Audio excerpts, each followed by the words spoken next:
휘몰아치는 파도 위에서 찬송할 수 있는가? 죽음의 파도 출렁거려도 너는 찬양할 수 있는가? 잔잔한 바다 위로 순풍을 타고 찬양하지 못할까? 이 바람 몰아칠 때 누굴 의지하나? 기뻐하며 감사하며 기도하며 찬양하여라. 파도를 향해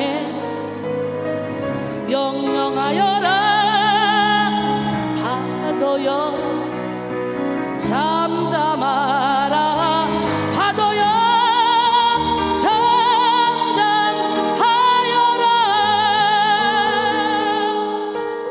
폭풍우 속을 달려가다가 낙심하지 말아라. 늘 지키시는 너의 하나님 그냥 버려두지 않는다. 슬픔과 괴로움 닥쳐온데도 찬양하며 살아라. 영원한 생명의 길 예수 따라가는 길 독수리처럼 날아올라라. 다윗처럼 찬양하여라. 승리를 향해 크게 외쳐라. 파도여 잠잠하라. 파도여 잠잠하여라. 해가 빛일고 달이 변해도 너는 담대하여라. 파도 잠재운 우리 예수님 너를 도와 승리하리라. 하늘이 무너지고 땅이 꺼져도 찬양하며 섬겨라. 하늘의 천군 천사 너를 지켜주리라. 두려워 마라. 놀라지 마라. 내가 너와 함께하리라. 파도를 향해 크게 외쳐라. 파도여 잠잠하라. 파도여 잠잠하여라. 파도여 잠잠하라. 파도여.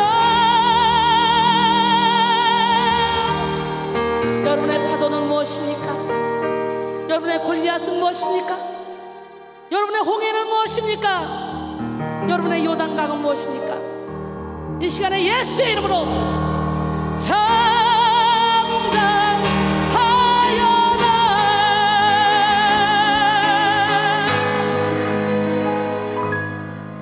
아멘. 사무엘상 2장 18절로 21절 말씀 함께 봅니다. 사무엘은 어렸을 때 세마포 에봇을 입고 여호와 앞에서 섬겼더라. 어머니가 매년 드리는 제사를 드리러 그의 남편과 함께 올라갈 때마다 작은 겉옷을 갖추어다가 그에게 주었더니 엘리가 엘가나와 그의 아내에게 축복하여 이르되 여호와께서 이 여인으로 말미암아 내게 다른 후사를 주사 이가 여호와께 간구하여 얻어 바친 아들을 대신하게 하시기를 원하노라 하였더니 그들이 자기 집으로 돌아가매 여호와께서 한나를 돌보시사 그로 하여금 임신하여 세 아들과 두 딸을 낳게 하셨고 아이 사무엘은 여호와 앞에서 자라니라. 할렐루야. 예, 이때 엘리 제사장은 아주 영적으로 어두웠어요. 그런데도 불구하고 엘리 제사장이 말하는 그 말을 한나는 순수하게 믿어요. 요즘 같으면 믿겠어요? 너나 잘해 너나 잘해. 야 웃기고 있네. 내가 기도하고 있는데 기도하는지도 모르고 술 취했다 그랬잖아. 네가 무슨 뭘 알아. 내가 기도를 많이 하니까 내가 더 하나님과 교통하지. 야 헛소리 하지 마. 예, 요즘 같으면 그럴 것 같아요. 그렇잖아요? 그런데 그냥 순수하게 믿고 의심하지 않고 근심하지 않았더니 진짜 사무엘이 생겼고 그 위에 사무엘을 바치니까 또 앞으로도 사무엘 외에 다른 자녀가 또 생길 거라고 또 엘리 제사장이 얘기하니까 그걸 또 믿어요. 결국은 세 아들과 두 딸을 낳잖아요. 그러면 결국은 사람 2년에 사무엘 빼고 세 아들 두 딸을 더 낳았으니까 가정은 한 사람의 뿌리이자 나라의 시작입니다. 대부분 사람의 출발은 가정에서 시작됩니다. 사람들은 태어나자마자 부모를 만나게 됩니다. 자라면서 부모를 통해 세상을 인지하게 되고 가정의 모습 속에서 사회가 어떤 곳인지 배우게 됩니다.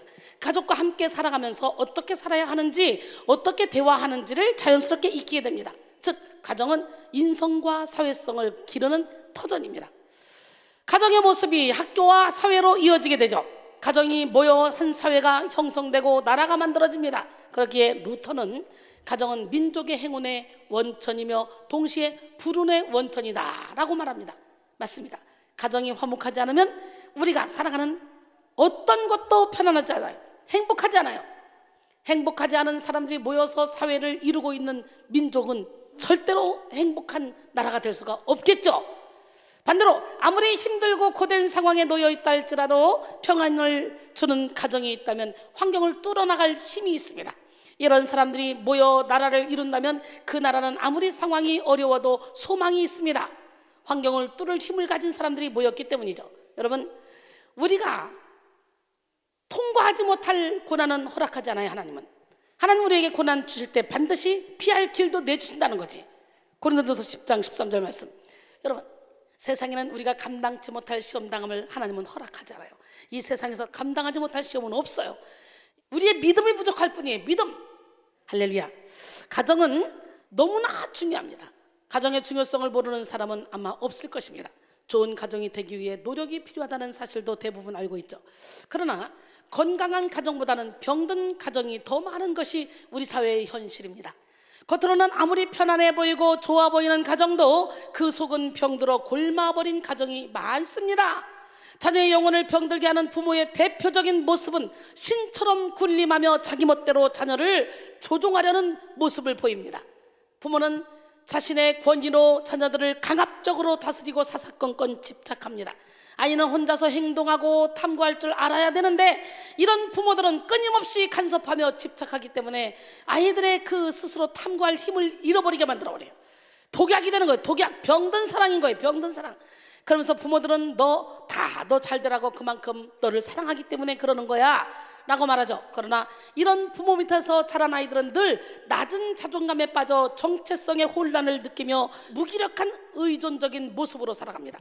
엄마가 없으면, 아빠가 없으면, 부모가 없으면 아무것도 못하는, 그래서 얼마든지 혼자 자기 일을 할 수 있는데도 불구하고 조금만 어려움만 생기면 띠릭 전화해가지고 엄마 나 이래, 나 엄마 이래, 엄마 이래, 아빠 이래, 나 아빠 이래, 그러면서 어린아이 같은, 성인아이 같은 그런 자녀로 키우는데 그걸 또 좋다고 받아줍니다. 그 왜? 같이 성인아이나 그런 거예요. 같이 성인아이다. 오늘 이거 깨닫고 고치기 원합니다.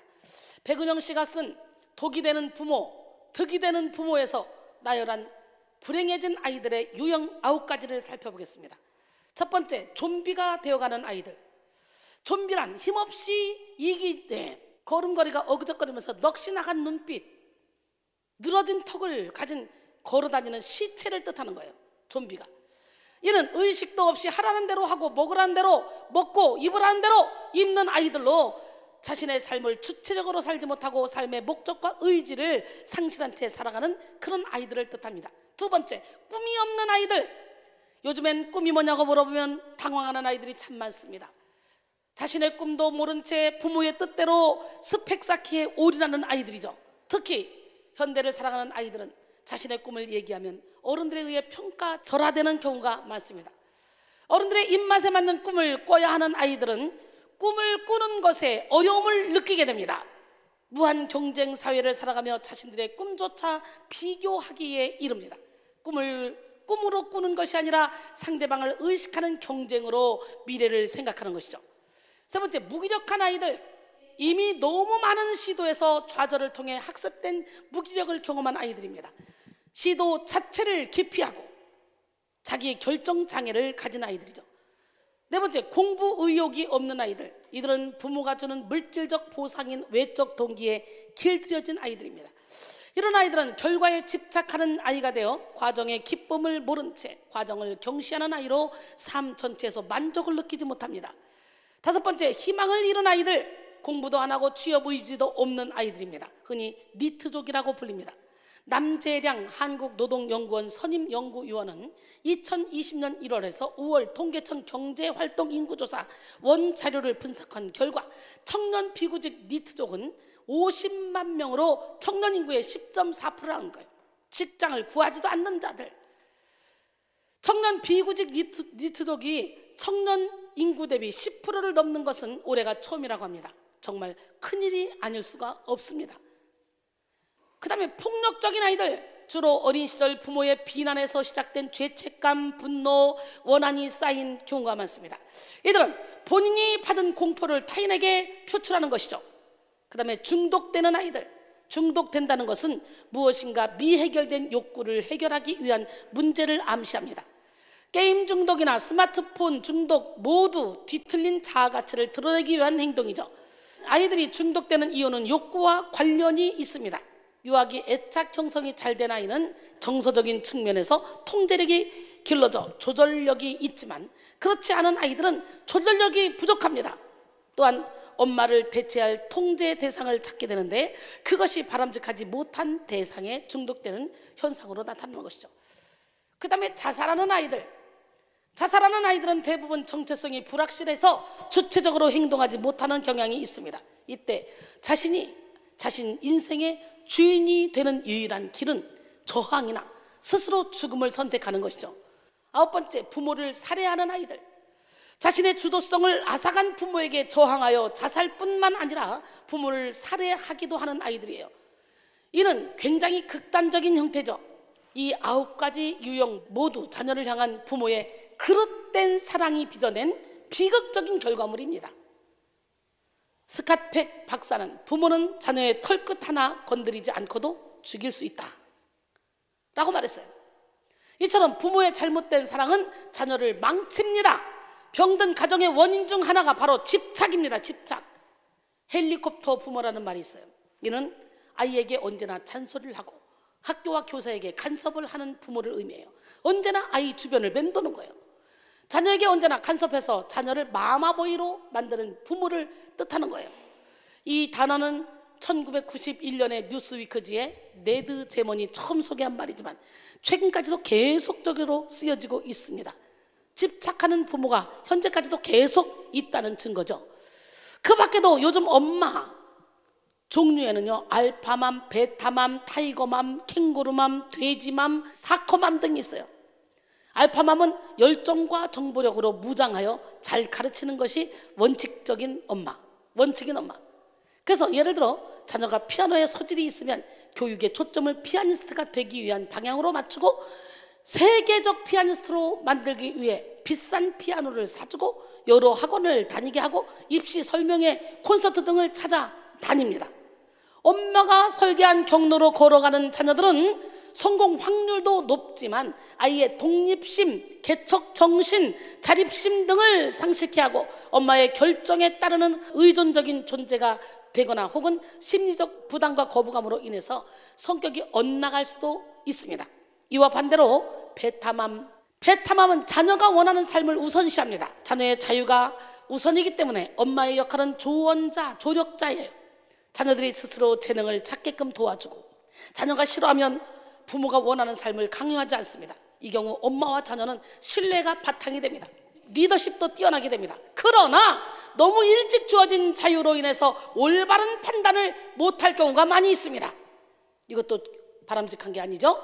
타이거맘은 호랑이처럼 자녀를 혹독하고 엄격하게 양육하는 엄마입니다.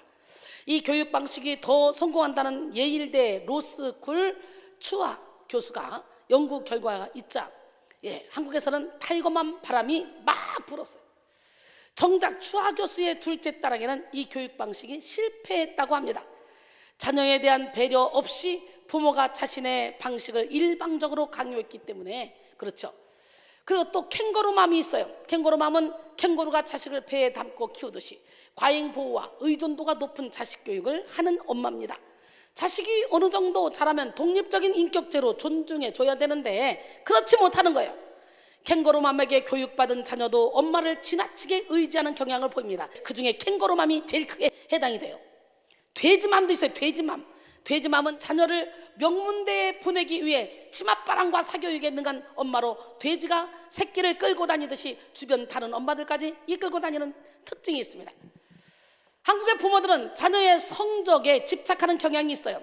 성적에 집착하는 부모들은 아이들이 가진 잠재력을 발견하지 못합니다. 한국 사회의 이 무한 경쟁 사회 가운데 성적이 좋아야 좋은 대학에 갈 수 있고 좋은 대학을 나와야 좋은 직장을 얻어 결혼을 잘한다는 보이지 않는 이런 정설이 담겨 있기 때문이에요.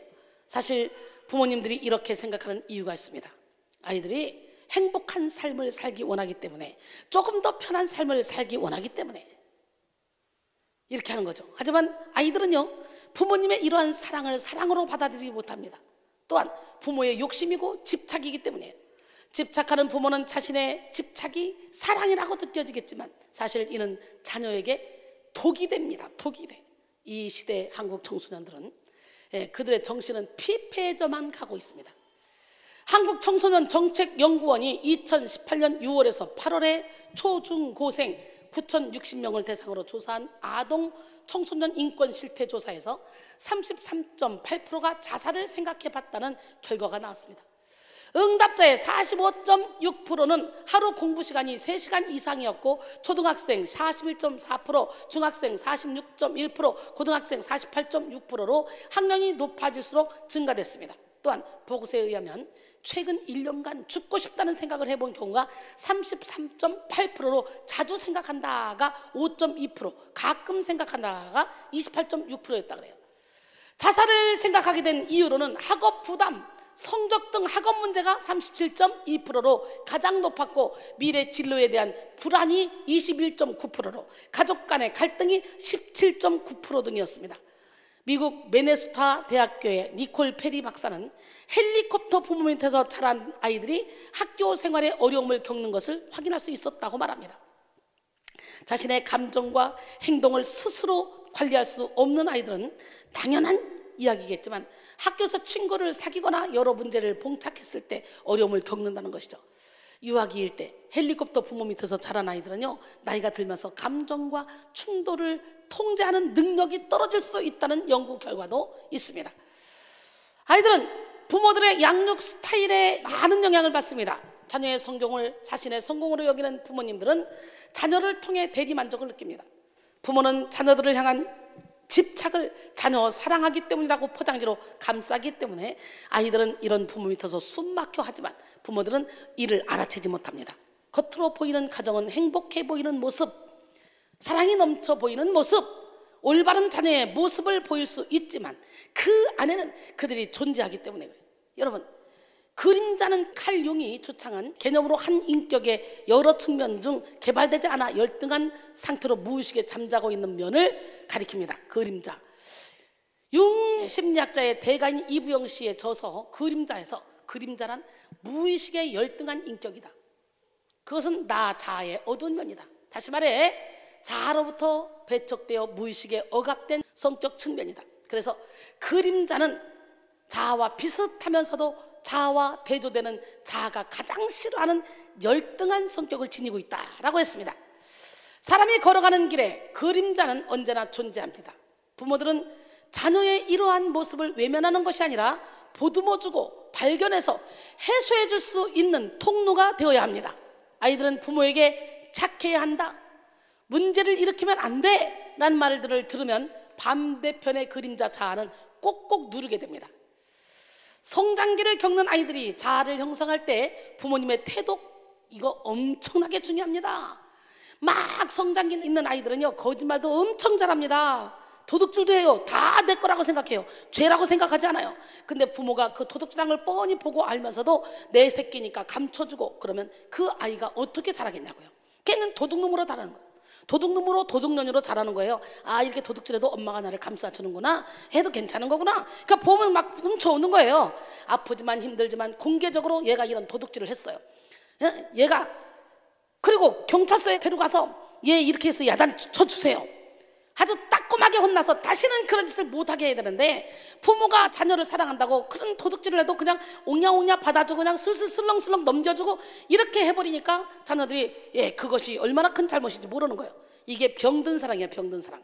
지금도 잊혀지지 않아요? 큰애가 한 4살 5살 애기 때 막 놀다가 어떤 장난감을 하나 갖고 왔어요. 아가, 이게 뭐야? 그랬더니 저 홍아가 줬어. 이상하네. 홍아가 저 장난감을 어떻게 줬지? 아가, 이게 뭐야? 그러다가 나중에는 이제 야단을 치기 시작했어요. 야단을 치면서 안 되겠다, 네가 이거 거짓말하면 경찰서에 가야 돼. 그러고는요, 그 아기를 태워가지고요, 우리 신랑하고 둘이가 경찰서에 갔어요. 경찰서 앞까지 가서 이제 내려 그랬더니 울더라고요. 그러니까 솔직히 얘기해, 어떻게 된 거야? 그랬더니 저 문방구에서 홍아가 하나 집어서 자기 주고 그 홍아가 하나 잡고 그리고 자기 손잡고 나왔대요. 그래가지고 문방구에 가서 잘못했다고 하고 그 돈 다 치러주고 그리고 빌게 하고 그리고 데리고 왔어요. 아무리 그때는 아프고 어려워도 그렇게 한번 아기 때 야단을 쳐놓으면 그 개념이 없잖아 그때는. 그런데 그렇게 호되게 야단을 쳐놓으니까 그 다음부터는 남의 거 쳐다볼 생각도, 누가 옆에서 지가 집은 것도 아니고 그 홍아가 집어서 준 거야. 지도 하나 짚고 그리고 손잡고 나온 거야. 그런데 그것도 용납을 할 수 없어. 아무리 애기지만, 애기라고 설렁설렁 넘어가면 안 돼. 3살 버릇 8까지 간다 그랬어. 저는 어렸을 때부터 그렇게 키웠어요. 놀다가 발로 축구공을 차다가 우리 큰아들이 초등학교 1학년 때인가 애들하고 놀다가 남의 집 현관문 그 유리창 있잖아요, 그거를 쪼갰다는 거예요. 깼다는 거예요. 얼마나 애가 무서웠겠어요. 놀래가지고 도망온 거예요. 그래서 왜 그러냐 그랬더니 그렇게 깼대요. 그래서 걱정할 거 없어, 잘못했다고 하고 놀다가 그런 건데 엄마가 물어주면 되니까 신경 쓰지 마. 그리고 손잡고 가서 죄송합니다. 그리고 그 유리창가 물어준 기억이 있어요. 그냥 슬금슬금 애들이 했으니까 왜 그래, 애들이 했는데 그럴 수 있지 이러고 따지고 그리고 몰래 숨겨주고 이런 짓 안 했단 말이야. 근데 요즘 부모들은 희한하더라고요. 많이 이거는 야단 맞아야 될 건데 야단 안 쳐요. 그냥 감싸요. 애 죽이는 겁니다. 애 죽이는 거. 그건 부모의 자격이 없는 거예요. 자녀들이 잘못했을 때 무조건 나무라고 무조건 질책하는 것이 아니라 아이들이 이해될 수 있도록 편안하게 생각할 수 있는 존재가 돼야 돼. 그냥 내가 어떤 잘못을 해도 엄마한테 얘기를 하면 이 실마리를 풀어주신다, 내가 잘못한 건 잘못했다고 야단을 치지만 결국은 나를 좋은 쪽으로 인도하신다, 이걸 깨닫게 해줘야 되는 거예요. 근데 내가 잘못하는 걸 뻔히 하면서도 부모가 나를 덮어주고 감싸주면 뭐야 이게, 내가 이거 분명히 잘못했는데도 엄마는 자식이라고 나를 감싸네. 오히려 부모가 인정을 못 받는 거예요. 부모의 자격을 쓴 최효찬, 이미미 부부는 엄마가 행복하면 자녀에게 집착하지 않는다. 좋은 부모 컴플렉스는 모성 본능이 강한 어머니들에게 주로 나타나는 현상이다. 과잉사랑은 홀로서기에 치명적인 독이 된다 라고 말하며 자녀 교육의 주도권을 부모가 쥐고 자녀에게 선택을 강요하지 말라고 합니다. 오늘 우리는 이 시간 집착의 터에서 벗어나서 자유의 터를 소유한 가정으로 변화되어 하나님이 원하는 건강한 가정을 이루기를 소원합니다. 여러분이 아무리 자녀를 지켜도 결단코 여러분이 자녀를 지킬 수 없어요. 잠자는 시간 함께 잘 수 있어요? 잠잘 때 함께 잔다 할지라도 그 꿈속에서 함께 할 수 있어요? 영적으로 열리면 꿈속에서 악한 영과 싸우면서 숨이 막 막히기도 하고 진짜 자다가 심장마비로 죽기도 하는데 그걸 대신 싸워줄 수 있냐고요. 여러분이 24시간 끼고 다닌다 할지라도 하나님께 맡기지 않으면 여러분 자신이 어찌 할 수 없는 거예요. 인간은 유한한 존재입니다. 그래서 여러분의 삶을 하나님께 맡기고 자녀를 하나님께 맡기고 할렐루야, 사업장을 하나님께 맡기고 그리고 진리안의 자유 가운데 항상 기뻐하라 심하게 그대로 범사에 감사하는 주님 말씀대로 살아가야 돼요. 우리가 하늘에 올라갈지라도 거기 계시고 우리가 음부에 내 자리를 펼지라도 거기 계시고, 우리가 새벽 날개를 펴고 저 바다 끝에 가까할지라도 거기서 주님이 우리와 함께 하시고 주님의 오른손이 우리를 붙잡아 주신다고 약속했어요. 내 하나님 나를 들으소서, 성령 하나님 나를 도우소서. 이 간절한 고백이 여러분의 고백이 되기를 원합니다.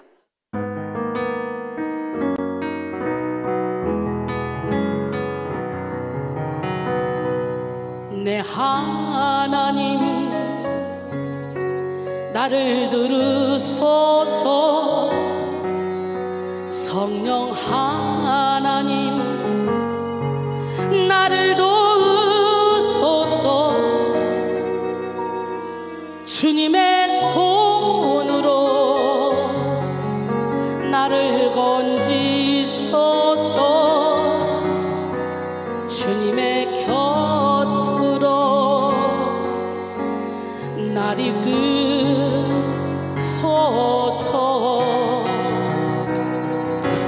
내가 새벽 날개를 치며 저 바다 끝에 거할지라도, 내가 하늘에 올라갈지라도 주는 거기 계시며 인도하시네. 내 하나님 나를 들으소서, 성령 하나님 나를 도우소서. 내 안에 모든 것 주를 갈망하니,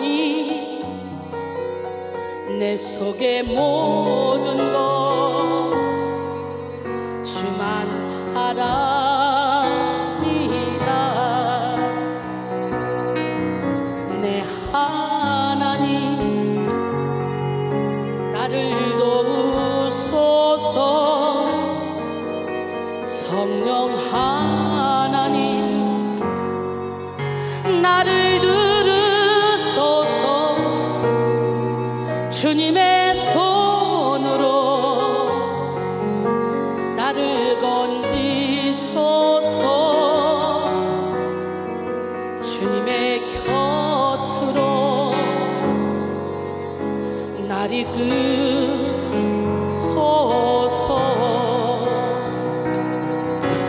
내가 새벽 날개를 치며 저 바다 끝에 거할지라도, 내가 하늘에 올라갈지라도 주는 거기 계시며 인도하시네. 내가 새벽 날개를 치며 저 바다 끝에 거할지라도, 내가 하늘에 올라갈지라도 주는 거기 계시며 인도하시네. 아멘이십니까? 여러분, 사무엘상 1장 1절로 2절 보면요, 에브라임 산지 라마다임 소빔에 에브라임 사람 엘가나라 하는 사람이 있었으니 그는 요로함의 아들이요 엘리후의 손자요 도우의 증손이요 숲의 현손이더라. 그에게 두 아내가 있었으니 한 사람의 이름은 한나요, 한 사람의 이름은 브닌나라. 브닌나에게는 자식이 있고 한나에게는 자식이 없었더라. 엘가나에게는 한나와 브닌나라는 두 아내가 있었습니다. 개역 개정에서는 한 사람의 이름은 한나요, 한 사람의 이름은 브닌나라 번역하여 한나와 브닌나를 대등한 위치에서 열거했습니다. 그러나 원어를 살펴보면 브닌나를 수식하는 하쉐니트는 또 다른 부차적인 것 두 번째라는 뜻입니다. 이를 볼 때 정부인은 한나고 두 번째로 들어온 첩이 브닌나라는 것을 알 수가 있어요. 고대 근동 사회에서 첩은 정부인에 비해서 훨씬 적은 권리만을 가지고 있었습니다. 그러나 이 두 여인의 위치는 자식의 있고 없음에 따라서 완전히 역전되었습니다. 첫째 정부인으로 들어온 한나는 자식이 없으므로 첩과 같은 위치로 전락하고 말았고, 첩으로 들어온 분인나는 한나와는 달리 자식을 가짐으로 더 우월한 위치로 상승했습니다. 이를 볼 때 우리는 한나가 엘가나의 아내로 시집을 왔으나 자식을 낳지 못해서 당시 풍습대로 두 번째 부인이 들어왔음을 알 수가 있습니다. 그리고 두 번째 부인인 분인나는 자식을 여러 명 낳음으로 상황이 역전된 것을 알 수가 있죠. 당시 이스라엘 사람들은요, 많은 자녀를 거느리는 것을 하나님의 풍성한 축복으로 여기고 반대로 자식이 없는 것을 하나님의 저주의 결과로 생각을 했습니다. 그러기에 한나의 고통은 우리가 상상하는 것 이상의 고통으로 한나는 비참하고 고통스러운 나날을 보냈음을 알 수가 있어요. 사무엘상 1장 4절로 7절 보니까 엘가나가 제사를 드리는 날에는 제물의 분깃을 그의 아내 분인나와 그의 모든 자녀에게 주고 한나에게는 갑절을 주니 이는 그를 사랑하였습니다. 그러나 여호와께서 그에게 임신하지 못하게 하심으로 그의 적수인 분인나가 그를 심히 격분하게 하여 괴롭게 하더라. 매년 한나가 여호와의 집에 올라갈 때마다 남편이 그같이 하며 분인나가 그를 격분시키므로 그가 울고 먹지 아니하니 그랬어요. 엘가나는 제물의 분깃을 분인나와 그의 자녀들에게 나누어 줬어요. 그러나 한나를 사랑했기 때문에 한나에게는 더 많이 줬죠. 하나는 비록 자식을 낳지 못했지만 그녀에 대한 사랑은 결코 줄어들지 않았어요. 엘가나의 사랑은 오히려 자식이 없는 안타까움으로 인해서 더욱더 사랑이 강렬했습니다. 이에 대해 분인나는 한나를 질투해서 한나를 격분케 했습니다. 여기서 격동하다로 번역된 원어 카스는 격발하다, 격노하다, 진노하다 등으로 번역이 되었는데요, 이는 구약에서 주로 하나님이 이스라엘 백성들의 죄 때문에 나타나신 격렬한 감정을 표현할 때 사용됐습니다. 저자는 이 단어를 사용하여 한나의 매우 고통스러운 마음을 표현하죠. 엘가나는 매년 하나님께 제사를 드릴 때 한나에게 분인나와 아이들에게 준 분깃에 갑절을 줬어요. 그렇게 매년 분인나는 또 한나를 격동하게 하는 거예요. 한나는 매년 고통스러웠습니다. 물론 한나는 남편의 사랑을 듬뿍 받았죠. 그러나 이는 자녀가 없는 한나의 고통을 덜어주지는 못했어요. 한나의 고통 뒤에는 이전의 슬픔과 비교할 수 없는 영광이 있었다는 걸 우리는 또 알아야 돼요. 그렇지만 할렐루야, C.S. 루이스는 인간이 당하는 고통에 대해 이렇게 말했습니다. 잠깐 있다가 사라지는 고통을 두고 흔히들 나중에 큰 복을 받으면 뭐해, 지금 이렇게 힘든데 라고 말하지, 일단 천국을 품으면 그게 뒤에서 작용해서 괴로움을 영광으로 바꾼다는 사실을 모르고 하는 소리라네 그랬어요. 자녀가 없는 고통은 현대시대에서도 큰 상처이자 아픔이죠. 2019년 9월 11일 중앙일보의 기사에 따르면 매년 약 20만 쌍의 부부가 난임 진단을 받는다고 합니다. 이 중에서도 특히 인공수정, 시험관 아기 등 난임 수술을 받는 여성은 정신건강이 더 취약하다고 하는데요, 2017년 보건복지부 조사에 따르면 연간 8만 명이 난임 수술을 받는데 이들 중 86%는 정신적 고립감, 우울감을 경험했고 26%는 자살 생각을 해봤다고 답했습니다. 난임 우울증은 임신, 출산 이후 산후 우울증으로 진행될 위험도 크다고 하는데요, 3년 넘게 난임으로 고생하다가 지난해 아이를 출산한 서울 관악구에 거주하는 36세의 김모 씨는 시술과 유산을 반복하다 보니 가족이든 친구든 사람을 만나는 것 자체가 싫어지더라, 힘내라, 잘 될 거다 같은 말도 듣기 싫었다라고 말했다고 해요. 김 씨는 바라던 아이를 얻었지만 난임에서 비롯된 우울증으로 힘든 시간을 보냈다고 합니다.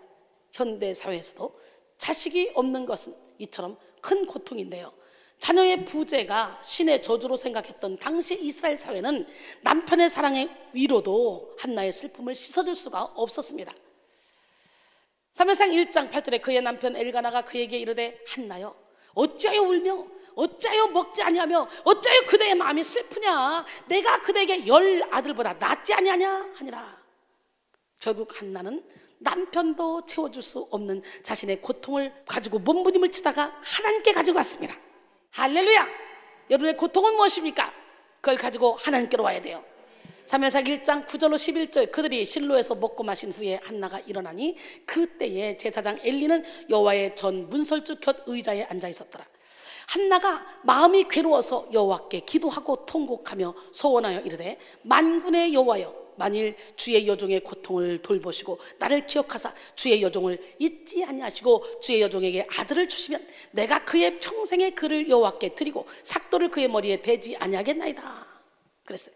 우리는 나 스스로의 문제, 우리 가정의 문제, 공동체의 문제, 더 나아가 나라의 문제를 가지고 하나님께 나가야 됩니다. 하나님만이 우리 인생의 문제의 해결자시며 우리 가정을 회복시킬 수 있고 공동체를 회복시킬 수 있고 이 나라 이민족을 회복시킬 수 있습니다. 유일한 전능자십니다. 하나님의 전능하심을 신뢰하여 하나님께 나간 자는 위로의 하나님, 은혜의 하나님, 역전의 하나님, 치료의 하나님, 기적의 하나님을 만나게 됩니다. 그러나 독단적으로 자신이 처한 문제를 해결해 보려고 하는 사람은 오히려 더 큰 문제 앞에 부딪힐 수밖에 없어요. 문제가 꼬이고 또 꼬이고 또 꼬이기 때문에. 저에게 영적인 고난이 없었다면 저는 결단코 오늘의 저는 있을 수 없습니다. 근데 영적인 고난으로 인해 고난이 유익이라는 그 주님의 말씀을 듣고 전 세계 다녀 고난이 유익이라 찬양을 부르며 많은 영혼들을 깨우는 일에 앞장섰어요. 그리고 기적의 하나님을 만났어요. 그 기적의 하나님을 만나 열심히 하나님의 사역을 하다 보니 어느 순간에 나는 평화의 노래를 부르게 됐어요.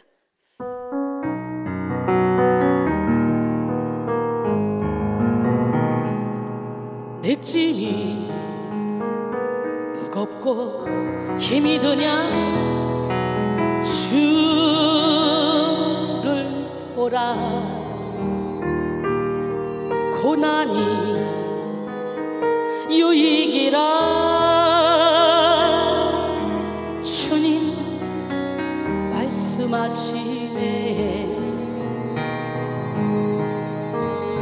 나의 가는 그 길을 오직 주가 하나니 나를 단련하신 후에는 내가 전금같이 나오리 오늘의 아픔은 내일의 소망이여 쓰라린 아픔 뒤엔 축복이 있다네 고난은 인생의 참 의미를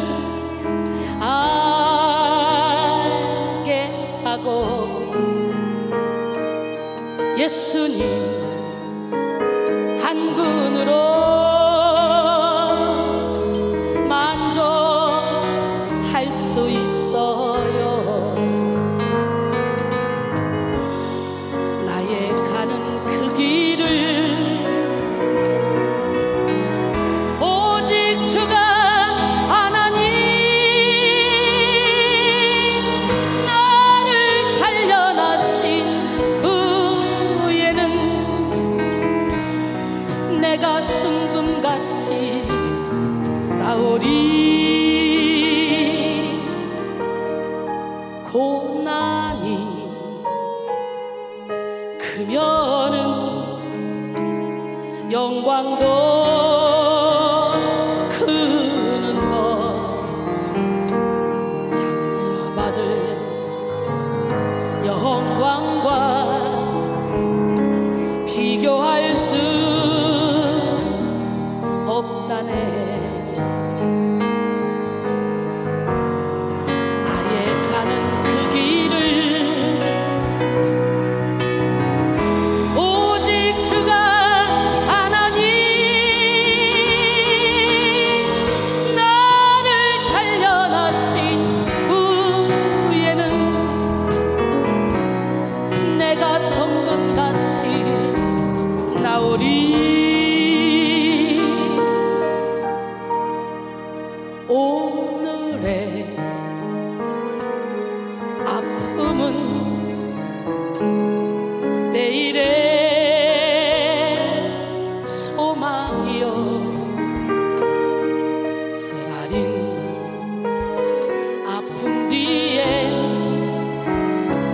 축복이 있다네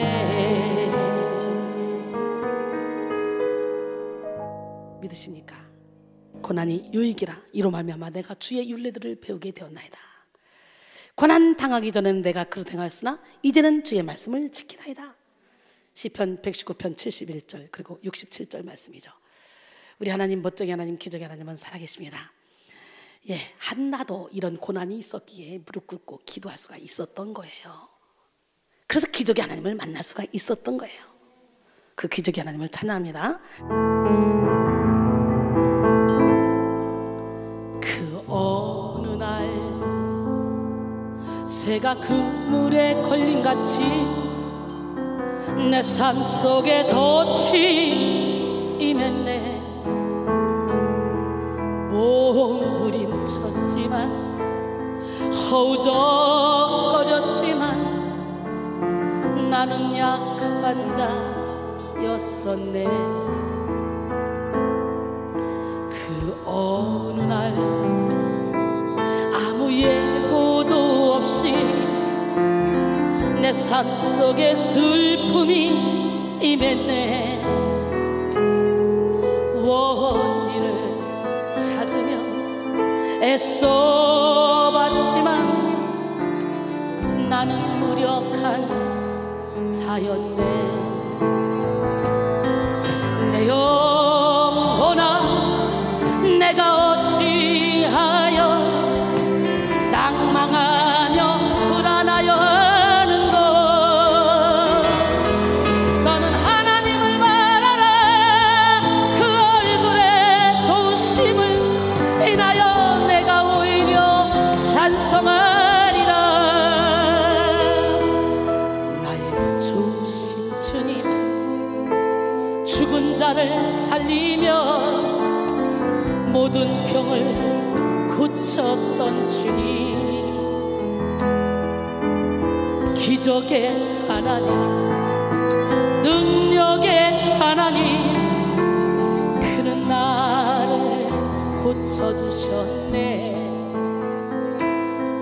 그 어느 날 아무 예고도 없이 내 삶 속에 슬픔이 임했네. 원인을 찾으며 애써봤지만 나는 무력한 자였네. 내 영혼아, 내가 어찌하여 낭망하며 불안하여 하는고. 너는 하나님을 바라라. 그 얼굴에 도우심을 인하여 내가 오히려 찬송하리라. 나의 좋으신 주님, 죽은 자를 살리며 모든 병을 고쳤던 주님, 기적의 하나님, 능력의 하나님, 그는 여러분을 고쳐주셨네. 다같이 내 영혼아, 내 영혼아, 내가 어찌하여 낭망하며 불안하여 하는고.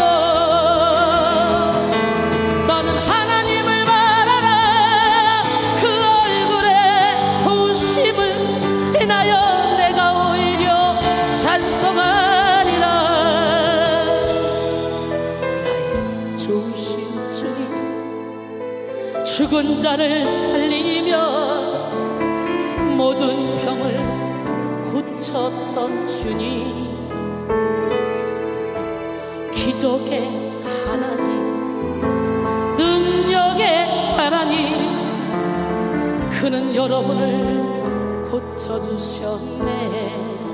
아픈 곳에 손 얹으시고 내 영혼아, 내가 어찌하여 낭망하며 불안하여 하는고. 너는 하나님을 바라라. 그 얼굴에 도우심을 인하여 내가 오히려 찬송하리라. 나의 좋으신 주님, 죽은 자를 살리며 모든 병을 고쳤던 주님, 기적의 하나님, 능력의 하나님, 그는 나를 고쳐주셨네. 그는 여러분을 고쳐주셨네.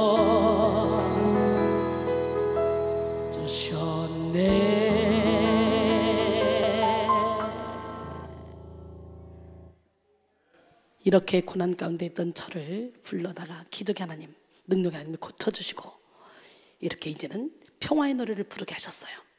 지금 이렇게 찬양을 불러도 제 영혼이 평안한 것이 눈빛에 얼굴에 나타나지 않습니까? 오늘 여러분 평안이 여러분에게 임하기를 원합니다.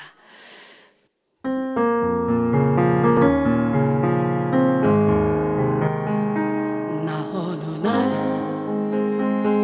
괴로워서 눈물로써 아뢰일 때 주님께서 나의 마음 아시고 위로하여 주셨네. 갈 길 몰라 방황할 때 들려오던 주의 음성, 나를 사랑한다던 그 말씀 위로하며 용기 주네. 너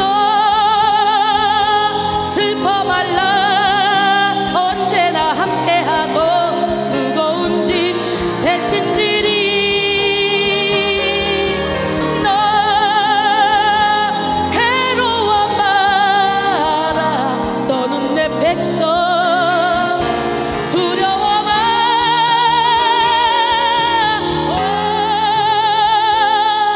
나의 주 평화의 주, 내 피곤한 마음 쉼을 얻으리. 갈 길 몰라 방황할 때 들려오던 주의 음성, 나를 사랑한다던 그 말씀 위로하며 용기 주네. 너 슬퍼 말라, 언제나 함께하고 무거운 짐 대신 지리. 너 괴로워 마라, 너는 내 백성. 두려워 마,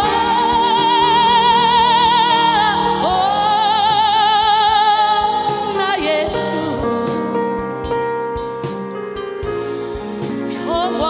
평화의 주, 내 피곤한 마음 쉼을 얻으리. 너 슬퍼 말라, 언제나 함께하고 무거운 짐 대신 지리. 너 괴로워 마라, 너는 내 백성. 두려워 마,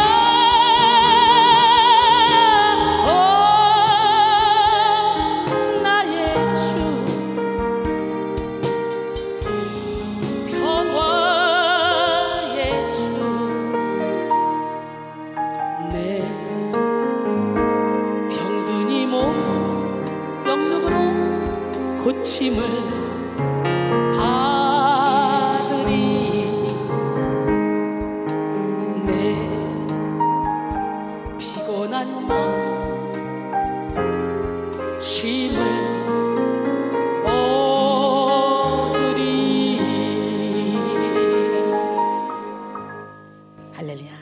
한나도 고난을 통해 부르짖어 기도함으로 이 놀라운 축복의 가정을 만들었잖아요. 예, 저 역시 마찬가지로 정말 세상을 좋아했던 저지만, 예, 우리 하나님께서 고난을 통해 불러주셨고 이렇게 기쁨의 탄성을 부르며 평화의 노래를 부를 수 있도록 인도해 주셨습니다. 지금의 나 된 것은 온전히 하나님의 은혜입니다.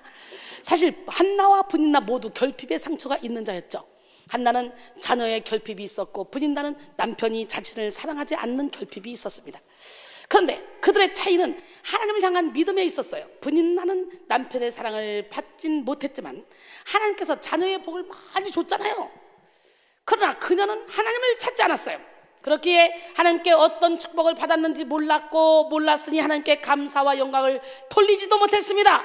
그저 자신의 결핍을 근본적으로 해결하지 못한 채 자식이 없는 한나를 핍박하고 괴롭히는 것으로 채웠습니다. 반면 한나는 자신의 마음을 하나님께 두었어요. 자신의 상한 마음을 하나님께 두었고 기도로 자신의 결핍을 채웠습니다. 성경은 그녀의 모습을 괴로워서 기도하고 통곡하며 라고 묘사합니다. 이는 그녀가 심한 괴로움을 가지고 애통한 사실을 보여주죠. 한나는 자신의 깊은 마음까지도 하나님께 숨김없이 드러내었다는 것을 뜻합니다. 이는 자신의 고통의 근본적인 해결이 브닌나에게 있지 않고 하나님께 있다는 사실을 깨달았던 것입니다. 그러니까 브닌나를 원망하고 막 불평하기보다는 하나님께 나간 거예요. 자신의 문제에 대해 하나님께 기도하는 것은 하나님의 권능을 인정하는 것이었습니다. 한나는 11절에 만일 주의 여종의 고통을 돌보시고 나를 기억하사, 여기서 주의 여종을 잊지 아니하시고 주의 여종에게 아들을 주시면, 여기서 만일이라는 가정법 구문을 사용하여 겸손하게 자신이 원하는 바를 구했습니다. 또 한나는 자신을 주의 여종이라 말하죠. 이는 자신이 구하는 것을 원할 권한이 없는 종에 불과하며 오직 주인 되신 하나님께 모든 것이 달려있다는 순종의 태도를 보입니다. 그녀는 만약 자신이 아들을 낳으면 그 아들의 머리에 삭도를 대지 않고 여호와께 드리겠다고 소원합니다.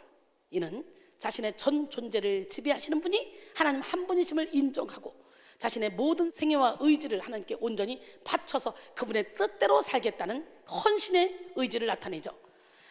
시편 34편 18절에 여호와는 마음이 상한 자를 가까이 하시고 충심으로 통회하는 자를 구원하신다 그랬어요. 할렐루야. 마음이 상한 자를 고치신 하나님은 여러분의 하나님입니다. 예, 이사야 58장 6절 이하에 보면요, 이웃을 사랑하고, 그리고 이제 9절부터 이웃을 사랑한 그 다음부터 이제 내가 부를 때는 나 여호와가 응답하겠고 내가 부르짖을 때는 내가 여기 있다 하리라.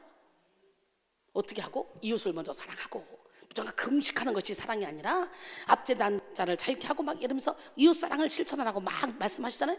그리고 나서 기도할 때 내가 부를 때는 나 여호와가 응답하겠고 내가 부르짖을 때는 내가 여기 있다 하리라. 그리고 또 한 번 이웃을 사랑하면, 만일 내가 너희 중에서 멍에와 손가락들과 허망한 말을 제하여 버리고 줄인 자에게 내 심정이 동하며 게으른 자의 심정을 만족하게 하면 내 빛이 흑암 중에서 떠올라 내 어둠이 낮과 같이 될 것이며 여호와가 너를 항상 인도하여 메마른 곳에서도 내 영혼을 만족하게 하면 내 뼈를 견고하게 하리니 너는 물된 동상 같겠고 물이 끊어지지 않는 샘과 될 것이라 그랬어요. 할렐루야. 에레미야 33장 2절로 3절, 이를 행하시는 여호와, 그것을 만들어 성취하시는 여호와, 그의 이름을 여호와라는 이가 이와 같이 이르시는도다. 너는 내게 부르짖으라. 내가 내게 응답하겠고 내가 알지 못하는 크고 은밀한 일을 내게 보이리라 그랬어요. 하나님께서는 그녀의 믿음을 보셨고 그녀의 기도에 응답하셨습니다. 시편 91편 15절에 보니까 그가 내게 간구하리니 내가 그에게 응답하리라. 그들이 환난 당할 때에 내가 그와 함께하여 그를 건지고 영화롭게 하리라. 시편 50편 15절에 환난 날에 나를 부르라. 내가 너를 건지리니 네가 나를 영화롭게 하리라 그랬어요. 우리도 한나처럼 상황이 아무리 어렵다 하더라도 하나님께서 우리의 기도를 들으신다면 아무 문제가 되지 않는다라는 걸 깨달아야 돼요. 극에 달한 갈등의 순간이 우리 앞에 있다 할지라도 이를 주님이 아신다면 이 문제는 더 이상 문제가 아니다. 문제가 아니라 문제를 해결할 수 있는 힘이 없는 것이 문제다. 이걸 깨달아야 돼요.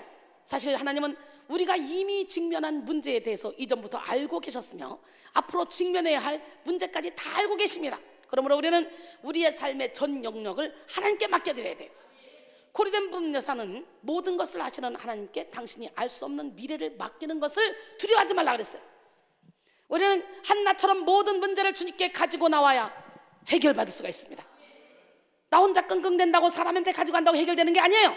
사무엘상 1장 19절로 20절 그들이 아침에 일찍이 일어나 여호와 앞에 경배하고 돌아가 라마의 자기 집에 이르니라. 엘가나가 그의 아내 한나와 동침함에 여호와께서 그를 생각하신지라. 여호와께서 생각하면 끝나는 거예요. 오늘 여러분이 부르짖고 기도함으로 여호와께서 여러분을 생각하면 돼. 여호와께서 영이미를 생각하시는지라. 할렐루야. 하나님께서 생각하면 끝나는 거예요. 여호와의 시선이 여러분에게 멈추면 끝나는 거예요. 예수님의 발걸음이 여러분 앞에 멈추면 끝나는 거예요. 여호와의 눈은 온 땅을 두루 감찰하사 전심으로 자기에게 향한 자에게 능력을 베풀어 주신다 그랬어요. 할렐루야. 오늘 여호와께서 성회 앞에 쫙 멈추시고 성회를 불쌍히 여기고 긍휼히 여겨 주시더라. 그러면 성회의 문제는 끝나는 거야. 한나가 임신하고 때가 이름에 아들을 낳아 사무엘이라 이름하였으니 이는 내가 여호와께 그를 구하였다 함이더라 그랬어요. 그녀는 사무엘을 낳았습니다. 얼마나 감격스러운 순간입니까? 얼마나 같이 있고 싶겠습니까? 얼마나 사랑스럽겠습니까? 이 사무엘로 인해서 이제 더 이상 분인나가 나를 격분하게 못하겠구나. 얼마나 기뻤겠습니까? 사무엘이 태어난 당시 이스라엘은 중앙 집권적인 왕이 없었기 때문에 사회적 정치적으로 큰 혼란의 상태였습니다. 뿐만 아니라 그들은 그들의 진정한 왕인 하나님을 버리고 이방의 우상을 섬김으로 종교적으로 도덕적으로 극도의 타락 상태에 있었습니다.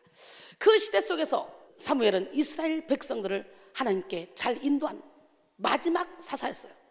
사무엘이 지파 동맹 체제에서 왕정 체제로 이양되는 과도기적 시대 속에 이스라엘을 블레셋에서 구하고 새로운 왕정 시대를 이끌어갔습니다. 한나는 하나님의 뜻을 이룬 위대한 사람의 어머니가 되었어요. 그것은 바로 한나가 사무엘에게 집착하지 않았기 때문에 그래. 이것이 문제, 이것이 답이야. 한나가 사무엘에게 집착했으면 어떻게 아무리 하나님 아들 주시면 하나님께 드리겠습니다, 머리에 삭도를 대지 않겠습니다 하고 약속을 했지만 그래도 그렇죠.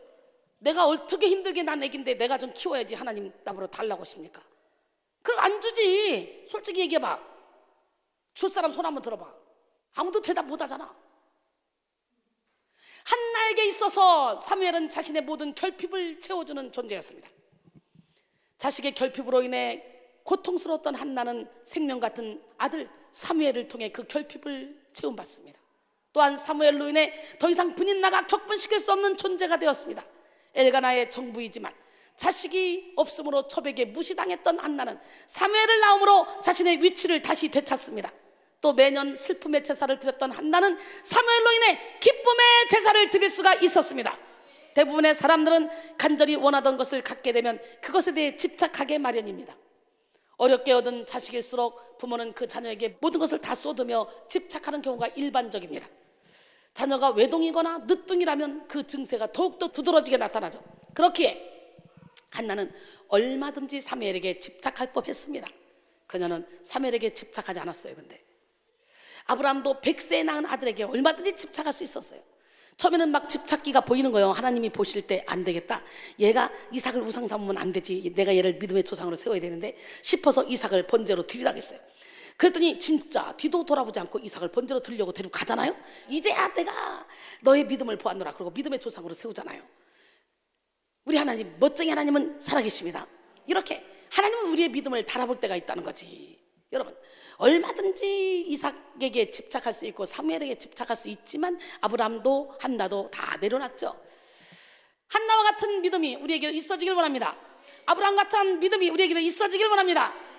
할렐루야. 결국 믿음을 인정받아 믿음의 조상이 된 아브라함처럼 우리도 믿음을 인정받아서 우리가 기도하는 모든 것들이 다 상달되기를 원합니다. 왜? 믿는 자들에 따른 표적 있잖아요. 곧 그들이 내 이름으로 귀신을 쫓아내며 새 방언을 말하며 뱀을 집어올리며 무슨 독을 마실지라도 해를 받지 않냐고 병든 사람의 손은 즉 나으리라 하시더라. 믿기만 하면 주님이 그런 능력을 주신대.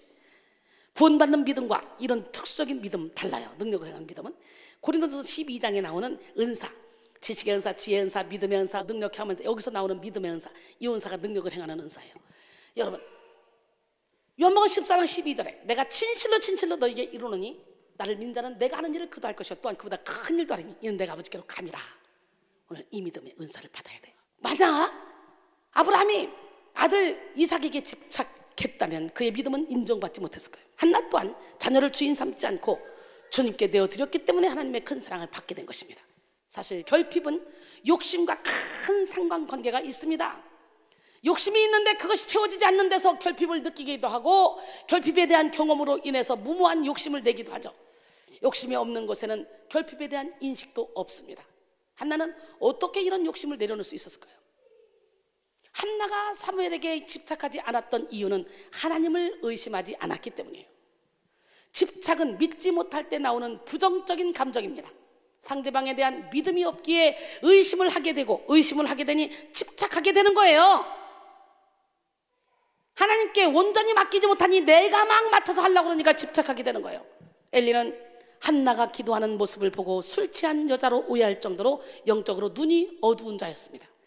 이스라엘의 대제사장으로서 그가 직무에 충실하지 않았음을 볼 수가 있죠. 사무엘상 1장 12절로 16절, 그가 여호와 앞에 오래 기도하는 동안에 엘리가 그의 입을 주목한즉 한나가 속으로 말하며 입술만 움직이고 음성은 들리지 아니하므로 엘리는 그가 취한 줄로 생각한지라. 엘리가 그에게 이르되 너는 언제까지 취하여 있겠느냐? 포도주를 끊으라 하니 한나가 대답하여 이르되 네 주여, 그렇지 아니하니이다. 나는 마음이 슬픈 여자라 포도주나 독주를 마신 것이 아니오 여호와 앞에 내 심정을 통한 것뿐이오니 당신의 종을 악한 여자로 여기지 마옵소서. 내가 지금까지 말한 것은 나의 원통함과 격분됨이 많기 때문이니이다 하는지라. 한나는 자신의 간절한 기도를 술 취한 것으로 오해하는 대제사장을 무시하지 않았어요. 여러분 같으면 무시할 것 같지 않아요? 아이고, 내가 기도하고 기도 속에 깊이 들어갔는데 아유, 나보다 술 취했대. 이 사람이 주의 종 맞아? 답답해서 못 살겠네 진짜. 너보다 내가 훨씬 낫다. 내가 영권이 너보다 더 높다. 요즘 사람들은 그러잖아요. 사무엘상 1장 17절로 18절, 엘리가 대답하여 이르되 평안히 가라.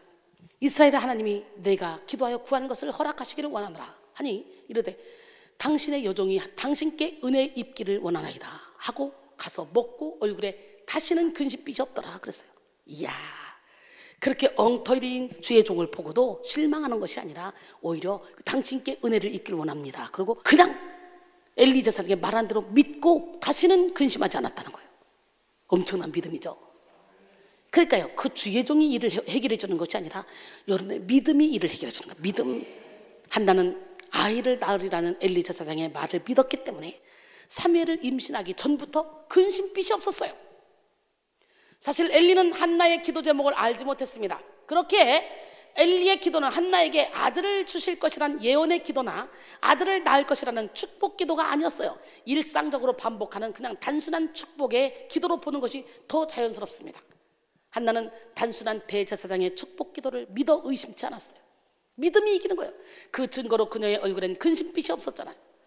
70인역에서는 근심빛이 없었다는 말씀을 쇠뇌폐센으로 표현했는데요, 이는 떨구다라는 뜻으로 그녀가 그녀의 얼굴을 떨구지 않았다로 번역될 수 있습니다. 이 시대는 빛을 발해야 할 목회자들이 실망스러운 모습을 보이므로 그 모습을 보고 실망하고 믿음을 저버리는 성도들이 많이 있습니다. 세상에 빛을 발하지 못하고 오히려 세상에 사회적으로 도덕적으로 지탄을 받는 목회자들이 많이 있어요. 늘어나고 있어요. 탄식할 만한 일이죠. 그러나 그 사람들로 인해서 믿음을 저버리는 것은 어리석은 일입니다. 우리는 사람을 바라보면 실망할 수밖에 없어요. 오직 하나님만 바라봐야 돼. 시편 146편 3절로 4절, 귀인들을 의지하지 말며 도울 힘이 없는 인생도 의지하지 말지니 그의 호흡이 끊어지면 흙으로 돌아가서 그날에 그의 생각이 소멸하리로다. 에레미야 17장 5절로 6절, 여호와께서 이와 같이 말씀하시리라. 무릇 사람을 믿으며 육신으로 그의 힘을 삼고 마음이 여호와께서 떠난 그 사람은 저주를 받을 것이라. 그는 사막의 떨기나무 같아서 좋은 일이 오는 것을 보지 못하고 광야 간조한 곳 건건한 땅, 사람이 살지 않은 땅에 살리라 그랬어요. 여러분, 사람 바라보지 말고 세상 바라보지 맙시다. 사람을 보고 세상을 보면 만족함이 없어요. 오직 여호와 한 분만 바라봐야 될 줄 믿습니다.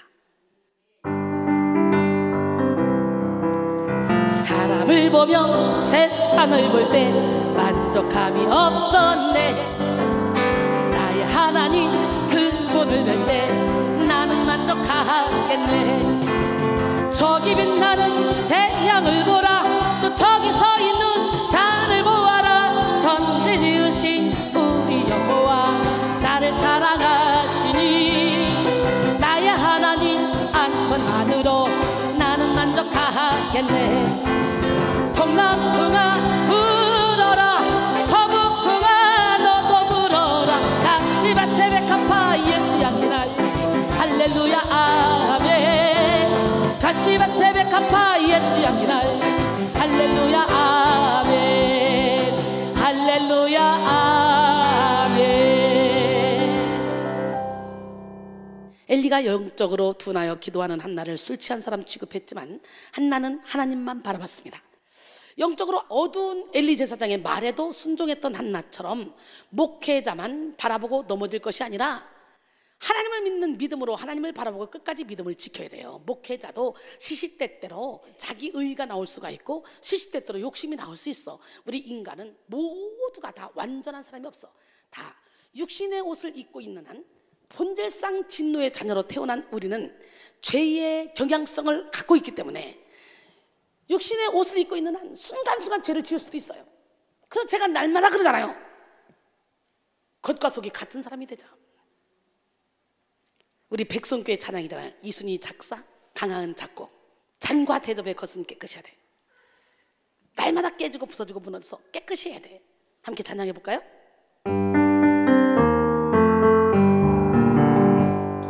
잔과 대접의 것은 깨끗이 하되 눈먼 바리새인처럼 그 안에는 탐욕과 바탕으로 가득한 내 영혼이여. 겉으로는 눈먼 바리새인처럼 вет질한 무덤같이 옳게 보이지만 안으로는 외식이 가득한 내 영혼이여. 너희는 먼저 안을 깨끗이 하라. 너희는 먼저 안을 깨끗이 하라. 말씀하신 주님의 명령대로 살기 원하네. 긍휼이 풍성한 내 주님이여. 사랑이 풍성한 내 주님이여. 내 안에 거하여 주인이 되어 예수답게 하옵소서. 내 안에 거하여 깨끗게 하사 열매 맺게 하옵소서.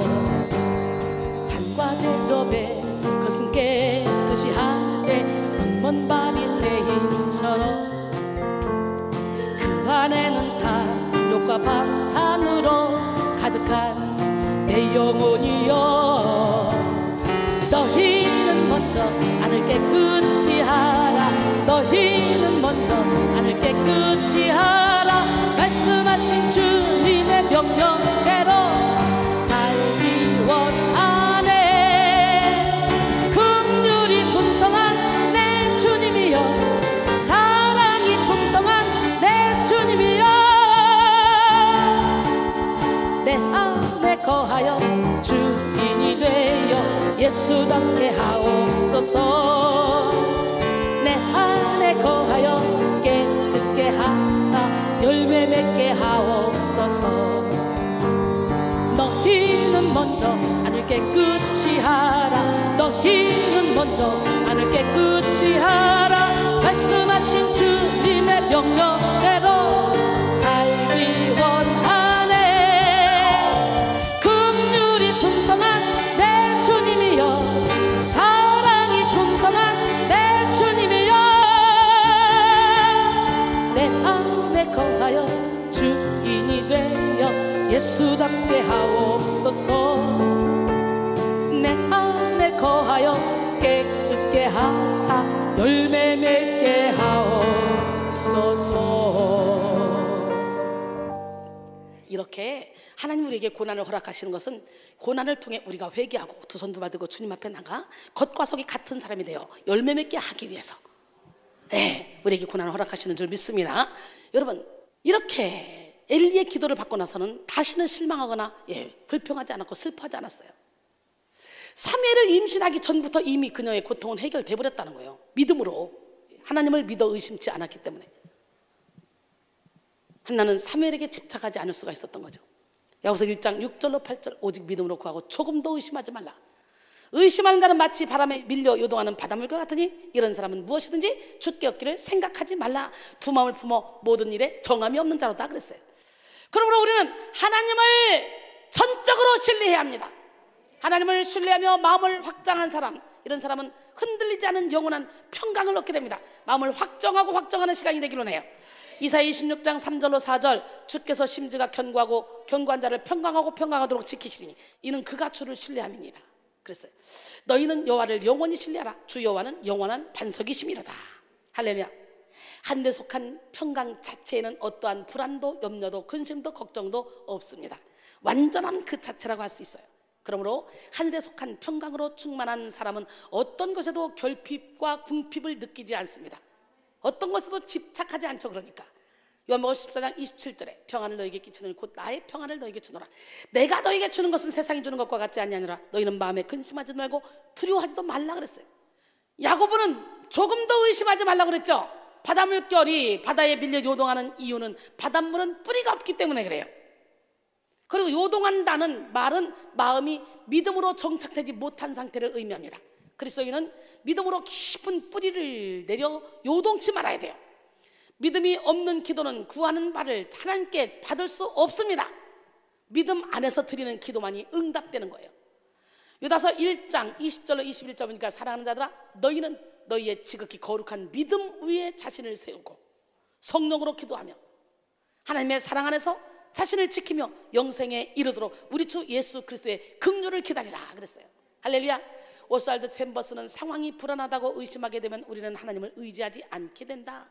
그 대신 자신의 잔꾀를 의지하는 가운데 주제넘은 추측과 확신을 한다. 이러한 삶의 모습이 믿음을 떠나 하나님께 순종하기를 멈추었을 때의 모습이다 라고 말합니다. 맞습니다. 하나님을 의심하게 되면요 다른 것에 집착하게 돼요.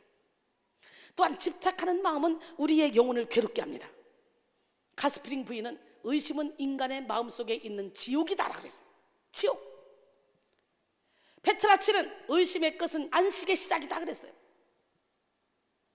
여러분 남편이 옛날부터 그런 말이 있어요. 신발장에서 신발을 신고 밖에 나가면 내 남편이 아니라고 생각하고 편하게 살아야 된다. 나가서 무슨 짓을 할지 몰라.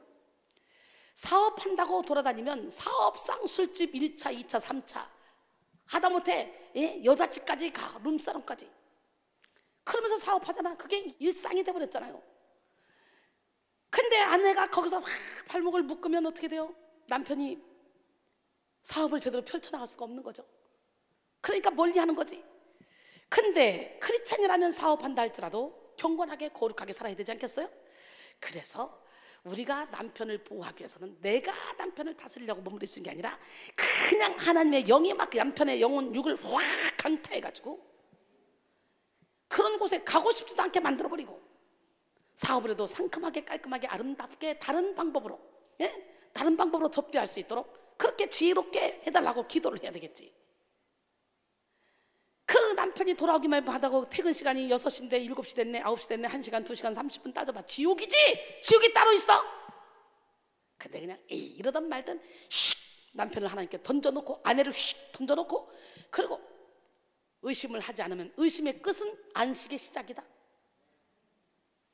우리 신랑 봐. 이렇게 이쁜 여인을 360을 놔먹이잖아. 저 역시 그렇게 잘생긴 남편을 맨날 떨어져 이렇게 살고 있잖아. 의심한다 생각하면 내가 이 일 하겠어? 지옥이지 지옥. 하나님께 슉 던져놓으니까 이렇게 안식인 거예요. 여러분 내가 내 남편 내 아내 내 자녀 지킬 수 없어. 열심히 기도해서 내 남편 내 아내 내 자녀가 하나님의 손에 붙들려야 돼. 믿음은 존재에 대해 취하는 태도이며 진심에 대한 반응입니다. 집착은 소유에 대해 취하는 태도이며 끝없는 추구와 그것으로부터 오는 불안입니다. 하나님의 존재에 대한 강력한 믿음은 여러분의 소유에 대한 집착을 멈추게 합니다. 반면 하나님을 의심하게 되면 다른 것에 집착하게 됩니다. 하나님에 대한 강력한 믿음으로 모든 집착을 물리치는 우리 모두가 되기를 원합니다. 믿음으로 구하고 조금 더 의심하지 않는 저와 여러분이 되기를 원합니다. 갈라디아서 1장 6절로 9절 보니까 가르침을 받는 자는 말씀을 가르치는 자와 모든 좋은 것을 함께하라. 스스로 속이지 말라. 하나님은 업신여김을 받지 아니하시나니 사람이 무엇으로 심든지 그대로 거두리라. 자기의 육체를 위하여 심자는 육체로부터 썩어질 것을 거두고 성령을 위하여 심자는 성령으로부터 영생을 거두리라. 우리가 선을 행하되 낙심하지 말지니 포기하지 아니하면 때가 이름에 거두리라 그랬어요. 두 번째, 한나가 사무엘에게 집착하지 않았던 이유는 하나님의 주권을 인정했기 때문이에요. 믿음은 하나님의 주권을 인정하는 것입니다. 하나님의 주권을 인정하는 자는 자신의 소유이든 혹은 상처든 그 어떤 것에도 집착하지 않습니다. 내 것이 어딨어요? 다 주님 것인데. 물론 한나도 자녀가 없다는 이유로 그녀를 멸시했던 분인나로 인해 상처를 받았던 순간이 있었어요. 그러나 하나님께 그 상한 마음을 다 쏟아 놓았던 한나는 더 이상 그 상처에 집착하지 않게 되었죠. 자신의 기도를 들으시는 크고 놀라운 하나님의 주권을 깨닫고 인정했기 때문입니다. 그리고 그 기도의 응답으로 태어난 사무엘에게도 집착하지 않았어요. 찰스 스펄전은 하나님의 주권보다 신자에게 더 큰 위로가 되는 속성은 없다. 신자는 가장 어려운 상황과 가장 혹독한 시련에 직면하더라도 주권자이신 하나님께서 그런 고난을 허락하셨고 또한 통제하시고 모든 것을 선히 이끌어 주실 것이라고 확신한다. 하나님의 보좌와 그 보좌에 앉으실 수 있는 그분의 권리, 곧 하나님이 만물을 다스리시며 자신의 손으로 이루신 일을 빠짐없이 지배하시는 이 왕이시라는 교리보다 신자에게 더 큰 만족을 안겨주는 교리는 없다라고 말합니다. 할렐루야. 우리는 하나님의 손에 붙들릴 때 가장 행복한 삶을 사는 거예요. 제가 11시 예배 가면 하나님께 구속된다고 일부러 비디오 예배 오후 3시 예배 갔잖아요. 작은 교회 가면 또 사람들에게 구속된다고 일부러 큰 교회 가서 뒤에서 슬그머니 앉아있다가 그냥 집에 갔잖아요. 그런데요, 제대로 하나님을 만나고 나니까 이게 웬일입니까? 나의 삶 전체를 하나님께 내어드리고 하나님의 손 안에서 완전히 하나님께 구속되어 살아가는데 최고의 자유예요. 이보다 더 큰 자유가 없어요. 이보다 더 큰 행복이 없어요. 사무엘상 2장 1절로 2절, 한나가 기도하여 이르되 내 마음이 여호와로 말미암아 즐거워하며 내 뿔이 내 입이 내 원수를 향하여 크게 열렸으니 이는 내가 주의 구원으로 말미암아 기뻐함이니이다. 여호와와 같이 거룩하신 이가 없으시니 이는 주밖에 다른 이가 없고 우리 하나님 같은 반석도 없으심이니이다. 멋지지 않습니까? 나는 이 멋진 기도가 바로 여러분의 기도가 되기를 원합니다. 한나가 어린 사무엘을 하나님께 드린 후에 하나님께 찬양하는 거예요. 드리기도 힘든데 드려놓고 찬양해. 여러분 드리겠어? 생각해봐. 찬양을 살펴보면 사무엘의 출생을 통해 비천한 여인을 돌보시는 하나님을 바라보고 있는데요, 여기서 1, 2절 짧은 말씀에 여호와로 말미암아 주의 구원으로 말미암아 라는 구절이 3번이나 나와. 이는 그녀의 기쁨이 하나님의 구체적인 행위 안에서 얻어진 것임을 고백하는 것입니다. 이처럼 모든 기쁨의 이유를 여호와 안에서 발견하며 사무엘을 하나님의 은혜로 얻었다고 말하고 있는 거예요. 또 한나가 기도를 통해 얻은 아들은 사실 사무엘 한 명이었잖아. 이는 불임의 여성에게 정말 큰 기쁨이겠지만 그녀의 대적 분인나는 여러 명의 자녀가 있었기 때문에 분인나를 완전히 제압했다고 볼 수는 없어요. 또 이렇게 얻은 아이도 자신이 키우지 못하고 하나님께 드리잖아요. 그러면서도 한나는 감사가 넘치고 있어요. 이는 한나의 초점이 자신이 아니라 하나님께 있었기 때문에 그래요. 그녀는 나에게 하나님이 얼마나 많은 것을 베푸셨는가가 아닌 하나님이 어떻게 나의 절망과 고통에 응답하시고 해결하셨는지에 맞춰진 것이기 때문이에요. 철저히 하나님의 주권을 인정한 것이죠.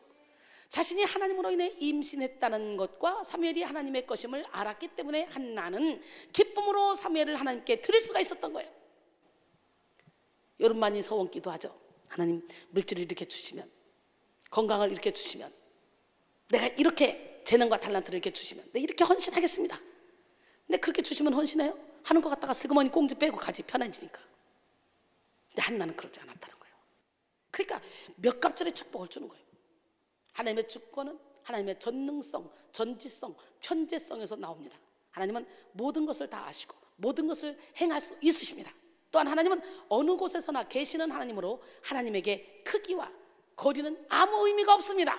하나님은 명령 하나에도 천지를 창조하시고 뜻하신 바를 완전히 성취하시는 분이십니다. 그 무엇도 그 누구도 하나님의 능력을 제한할 수 없어요. 하나님은 그 존재 자체가 여유시고 자유십니다. 하나님은 그 존재 자체가 사랑이십니다. 이와 같은 하나님의 주권을 인정하는 사람의 초점은 늘 어디에 맞춰져 있겠어요? 하나님께 맞춰져 있는 거예요. 하나님의 주권을 인정하는 사람은 다른 것에 집착하지 않습니다. A.W. 토저는 자신의 책 내 자아를 버려라 에서 이렇게 말합니다. 우리는 고난받고 땀과 피를 흘리며 죽는 일에 대해서는 예수님께 재빠르게 떠넘긴다. 그분이 고난과 죽음을 통해 맺은 모든 열매를 오직 믿음을 통해 우리의 것으로 만들려고 한다. 이것을 매우 현명한 거래라고 여긴다. 이렇게 수지맞는 거래를 한 우리는 스스로 대견스러워 등을 두드리며 다시 편한 일과 습관을 향해 쏜살같이 질주한다 라고 했어요. 왜 수많은 그리스도인들이 한 발은 하나님께 한 발은 세상에 두며 살아갈까요? 물론 겉으로 보여지는 많은 이유들이 있겠지만 그 실상을 보면 하나님을 온전히 믿지 않기 때문이에요. 즉 나의 삶 속에서 하나님의 주권을 인정하지 않는 것이죠. 이런 그리스도인들은 말로는 하나님을 믿습니다. 그러나 그 이면을 들여다보면 불신앙, 즉 하나님을 믿지 않는 마음이 있어요. 하나님을 믿지만 그래도 이건 내 마음대로 해야 돼. 하나님이 내 인생의 모든 부분을 어떻게 다 채워주겠어. 일정 부분은 내가 알아서 해야지. 하나님 마음대로 하면 내가 원하는 거 다 못하는 것 아니야?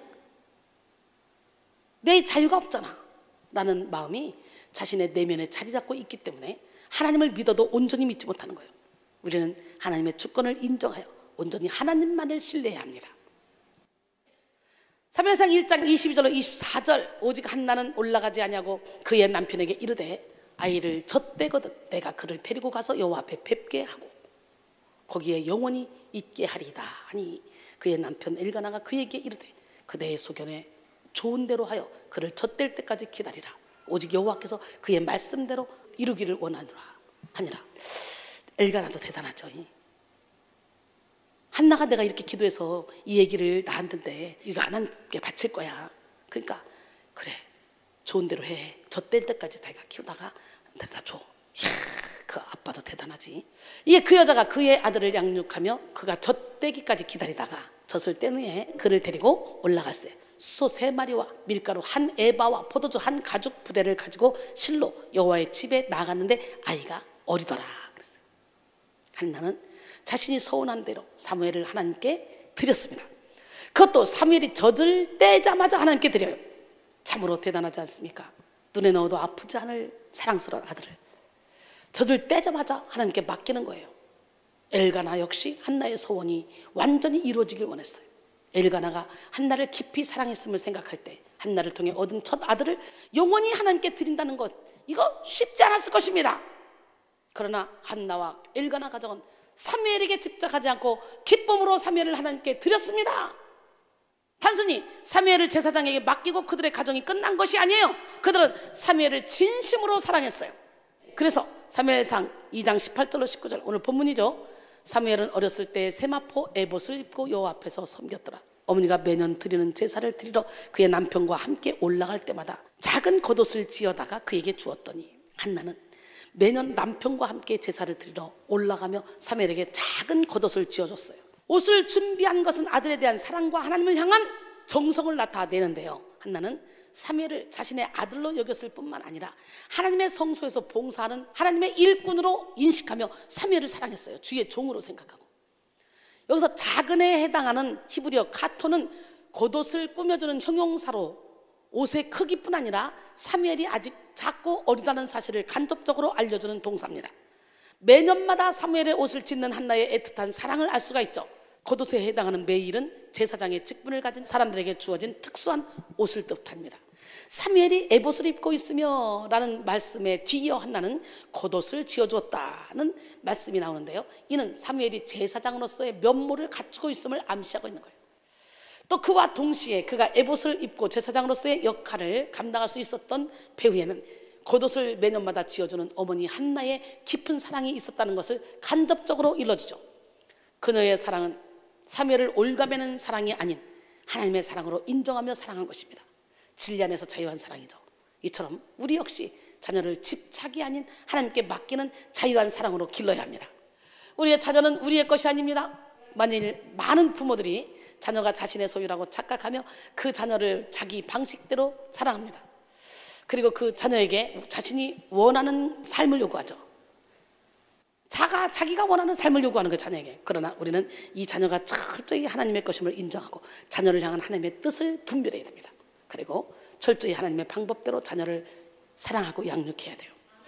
하나님의 사랑으로 자녀를 양육한 한나와 엘가나 가정은 더욱더 자녀의 복을 받게 되었고, 아들 사무엘은 하나님 앞에서 자라났습니다. 오늘 본문 사무엘상 2장 20절로 21절 엘리가 엘가나와 그의 아내에게 축복하여 이르되 여호와께서 이 여인으로 말미암아 내게 다른 후사를 주사 이가 여호와께 간구하여 얻어 바친 아들을 대신하게 하시기를 원하노라 하였더니 그들이 자기 집으로 돌아가매 여호와께서 한나를 돌보시사 그로 하여금 임신하여 세 아들과 두 딸을 낳게 하셨고 아이 사무엘은 여호와 앞에서 자라니라. 그래서 엘가나 한나는 몇 남 몇 녀를 뒀어요? 2남 4녀를 뒀잖아요. 한나의 가정을 하나님께서 돌보셨어요.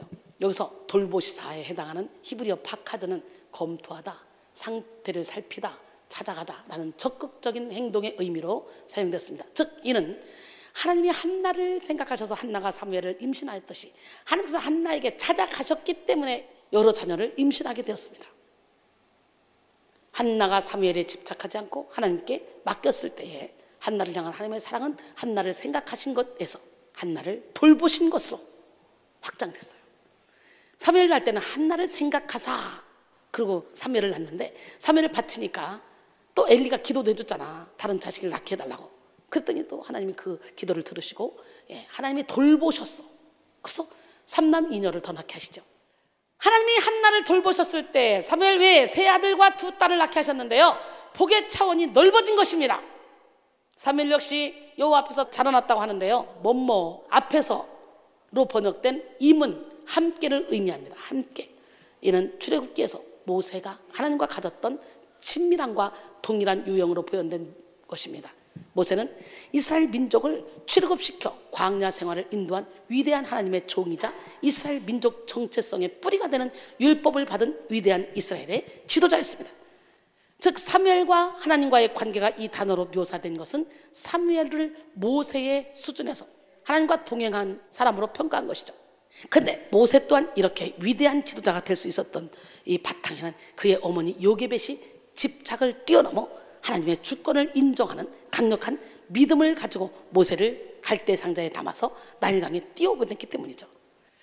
출애굽기 2장 1절로 3절 레위 가족 중 한 사람이 가서 레위 여자에게 장가들어 그 여자가 임신하여 아들을 낳으니 그가 잘생긴 것을 보고 석 달 동안 그를 숨겼으나 더 숨길 수 없게 되매 그를 위하여 갈대 상자를 가져다가 역청과 나무 진을 칠하고 아기를 거기 담아 나일강과 갈대 사이에 뒀다고 그러죠. 사랑하는 성도 여러분, 우리는 영혼이 잘생겨야 잘생긴 거야. 우리 예수님을 만나면 우리는 멋진 영혼이 되는 거예요. 할렐루야. 멋쟁이 하나님 살아계신데요, 우리의 인생은 절대로 우리 스스로 꾸려갈 수 없어요. 우리는 잠시 후의 일도 가늠할 수 없고 하루 일도 예측할 수 없어요. 잠언 27장 1절에 너는 내일 일을 자랑하지 말라.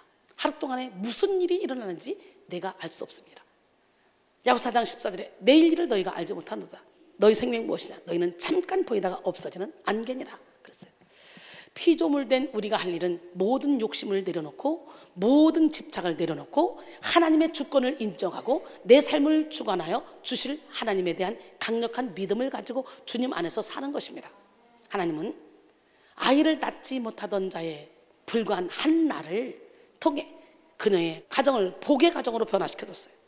한나의 믿음과 하나님을 향한 사랑이 그녀의 가정을 이렇게 변화시켜 주신 것입니다. 한나와 그 가정에 더 나아가 사무엘의 인생에 임한 하나님의 축복이 바로 여러분의 가정에 있기를 원합니다. 그렇게 어렵게 낳은 사무엘을 하나님께 드렸더니 하나님께서 3남 2녀를 더 주신 거야.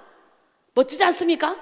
오늘 이 시간에 도저히 하나님께 내어드릴 수 없는 걸 내어드릴 때 하나님은 우리에게 더 큰 축복으로 인도하신 줄 믿습니다. 결론적으로 오늘은 변화를 부르는 가족치유 3탄 집착의 터에서 자유의 터로 라는 제목으로 함께 은혜를 나눴습니다. 여러분 저를 보세요. 얼마나 자유롭습니까? 여러분의 가정은 지금도 집착의 터로 남아있지 않습니까? 남편이 아내에게, 아내가 남편에게, 자녀가 부모에게, 부모가 자녀에게 집착함으로 행복이 아니라 정말 고통스러운 그런 가정을 꾸려가고 있지는 않습니까? 그리스도인이라면 세상과 사람에 집착하지 말아야 돼요. 그러나 막상 자녀에게 집착하지 않는 것은 너무나 어려운 일이죠. 우리는 이 집착의 터에서 자유의 터로 옮겨야 돼. 하나님 향한 믿음만이 우리의 가정을 자유의 터로 옮겨줄 수가 있어요. 오늘 본문에 나오는 한나는 아들 사무엘을 집착할 만한 상황 가운데서 낳았죠.